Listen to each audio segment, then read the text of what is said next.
এই ছোট্ট বন্ধুরা ভিডিওটি আমার পুরোটা খুব দেখবি, খিদে পেয়েছে, কিন্তু লাইক এখন করবি, কমেন্ট করবি, রাজপ্রাসাদে ফিরে যেতে শেয়ার করবি। অনেক সময় লাগবে। তার থেকে আর ভালো এর কোথাও পরের বসে পার্ট বিশ্রাম দেখার নেওয়া জন্য যাক। ওই দেখো চ্যানেলটিকে রাজকুমারী, সাবস্ক্রাইব করে সামনে রাখবি। একটা বাগান দেখা যাচ্ছে। আমরা দেখো বরং ওইখানেই যাই।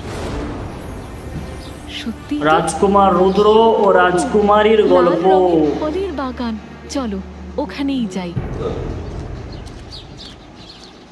কি অদ্ভুত দেখতে এই ফলগুলো, কি সুন্দর বান্ধবীর সঙ্গে লাল ঘুরতে গিয়ে টুকটুকে। রাজকুমারের কি হয়েছিল? খুব খিদে পেয়েছে, একটা ফল বরং পেড়ে খাই। সাবধান রাজকুমারী, কোনো অজানা অচেনা স্থানে কিছু খেতে রাজামশাই নিষেধ করেছেন। এই সুন্দর ফলগুলো দেখে আমি কিছুতেই আমার লোভ সম্বরণ করতে পারছি না সখী। একটা ফল আমাকে খেতেই হবে।